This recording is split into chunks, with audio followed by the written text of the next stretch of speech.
നമസ്കാരം. ഇന്നത്തെ വീഡിയോയിൽ ഞായറാഴ്ച വ്രതവും തിങ്കളാഴ്ച വ്രതവും എന്താണെന്നും അതെങ്ങനെയാണ് ചെയ്യേണ്ടതെന്നുമാണ് പറയുന്നത്. ആദ്യമായി ഞായറാഴ്ച വ്രതം. ഞായറാഴ്ച വ്രതം ആദിത്യനെ ഉദ്ദേശിച്ച് അനുഷ്ഠിക്കുന്നതാണ്, അതായത് സൂര്യഭഗവാനെ.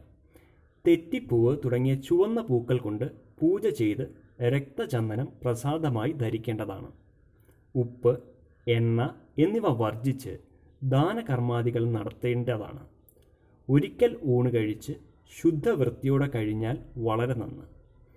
ആദിത്യ കഥകൾ വായിക്കുന്നതും കേൾക്കുന്നതും ശീലമാക്കണം. ആദിത്യ നമസ്കാരം ഞായറാഴ്ചകളിൽ നിർവഹിക്കുന്നത് അത്യുത്തമവും ആണ്. അടുത്തതായി തിങ്കളാഴ്ച വ്രതം. സാക്ഷാൽ പരമശിവനെ സങ്കല്പിച്ചാണ് ഈ ദിവസം വ്രതം അനുഷ്ഠിക്കുന്നത്.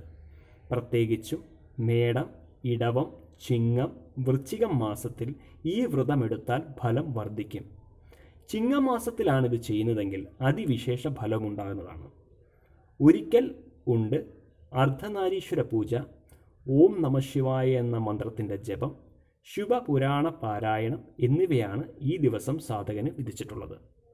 ഈ വീഡിയോ നിങ്ങൾക്ക് ഉപകാരപ്പെടും എന്ന് വിശ്വസിക്കുന്നു. ഇതേപോലുള്ള വീഡിയോകൾക്കായി ഈ ചാനൽ സബ്സ്ക്രൈബ് ചെയ്യുക. കൂടാതെ ബെൽ ഐക്കൺ എനേബിൾ ചെയ്യുക.